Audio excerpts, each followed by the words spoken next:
All right. Let's get rid of the stuff, and let's get rid of this, and let's get rid of this, and we have Manuel. Hi, Manuel. So you're an environment artist. Well, I can tell you one thing, Manuel. We have a lot of work to do with your lighting. Okay? Happy you agree. Very happy you agree.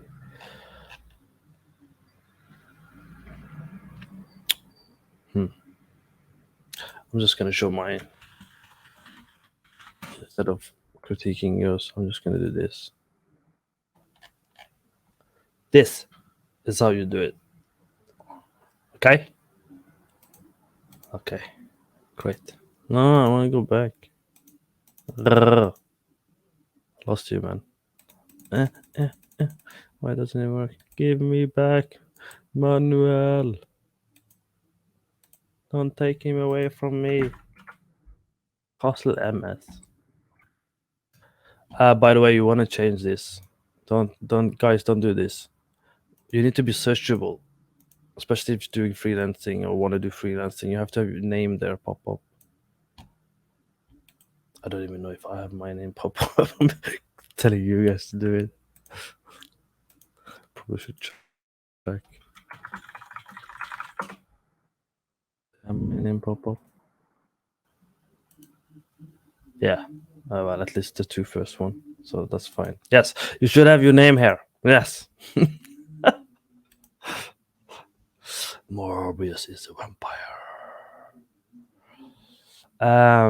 There's an artist. He makes an art every day. So if you don't know who that is, you should probably want to look up that guy. So you change the materials. That makes it very dark. No. Manual. No. I'm not even gonna edit it because I can't. So very dark reflection. So you obviously didn't edit it. Not good. Remember, reflections are dependent on your environment. Okay, so you need to tweak the reflection accordingly. You need to fake or add some kind of SGRI if you need to, or cube map to deal with this kind of thing. Second, guys, if you have a black material, a dark albedo, doesn't matter if it's black, but the darker it is, the less it's gonna spread around, right? The light's not gonna be jumping around much, so you end up with a more dark environment. So even if you have lots of light here, what do you notice? It's super dark at the bottom. Even if you have long enough range, it's about exploding on top, but it's very dark at the bottom. Why? Because it's very dark material, and when you have dark material, it absorbs the lighting. Okay, that's why if you do lighting and you have very white albedo, bright albedo, what happens? It's gonna spread around a lot. Okay, so you should avoid that.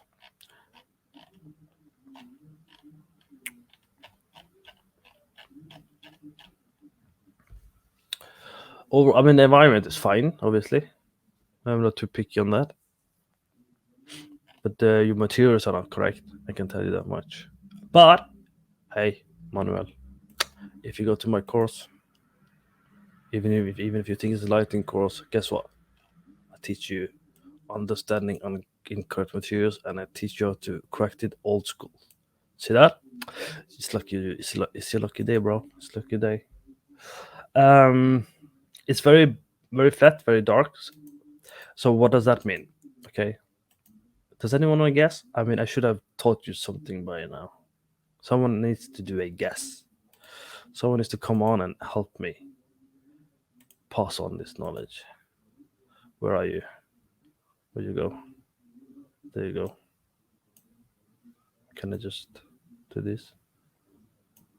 Okay, I don't think we need all of these available anymore. I guess you guys figured that out. Let's just save some memory while we're at it. Again, please like, subscribe, share. You know, if you're watching, share on your social media. You know, when we're watching, get some more people on board. Show some support. God damn it.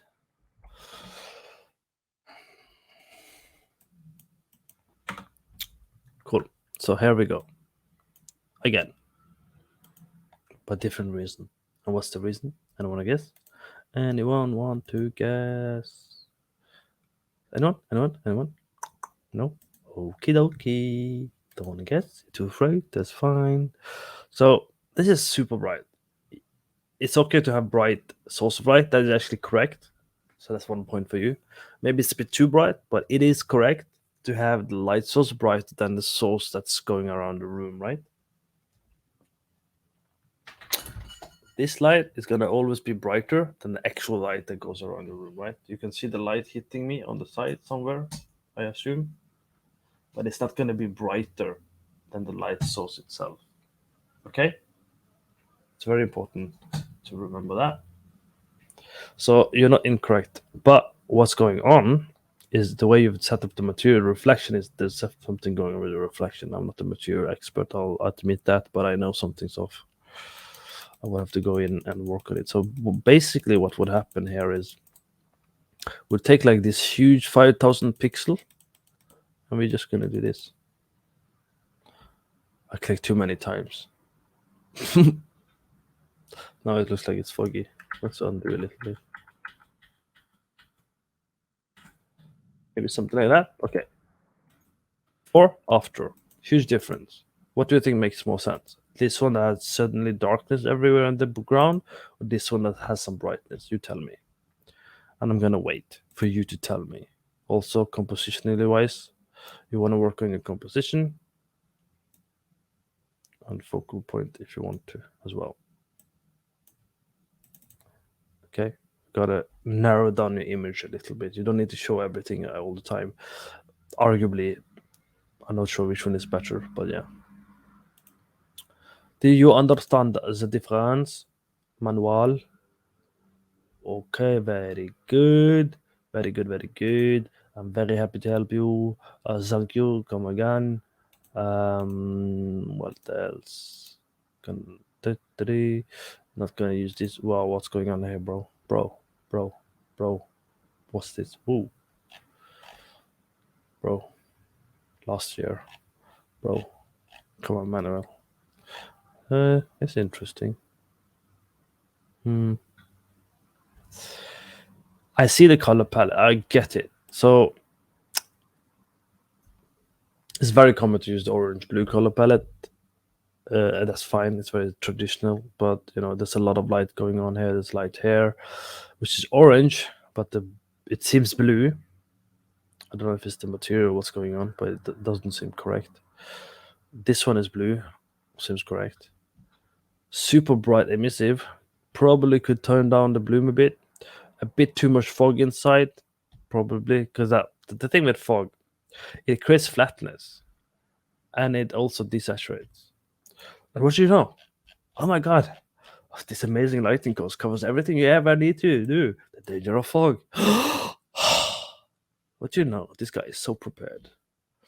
So this is the things you want to keep in mind. You want to don't overdo the fog.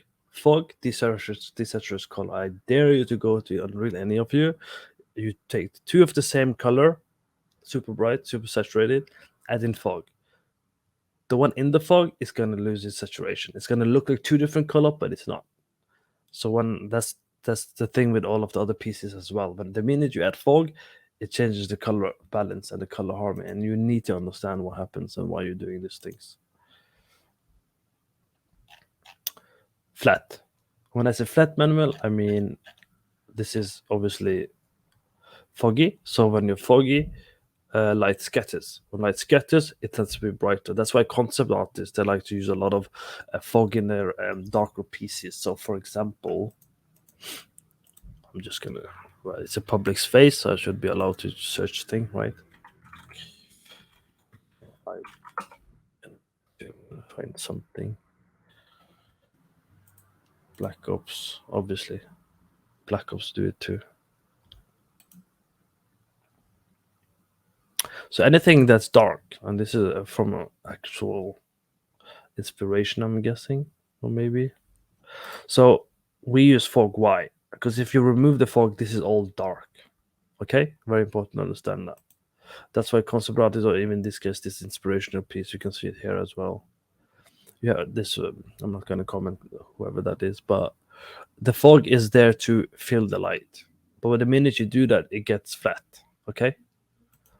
So here you have a very blue color of fog. So you have to also consider, does the color fit? Maybe you should have more gray fog or white fog. Does it work? Does it not work? The lighting itself, obviously, you wouldn't have hurt to have more stronger light a couple of places to have some, some punch to your image. So what does that mean? It means, as usual, I'm gonna keep picking until all of you become super good at this. Is very simple. Just desaturate the image. And if you desaturate the image, you can see that it's okay, you have something going on, but but what if I don't use 5,000 pixels because that's gonna ruin something? And what if you start thinking a little bit about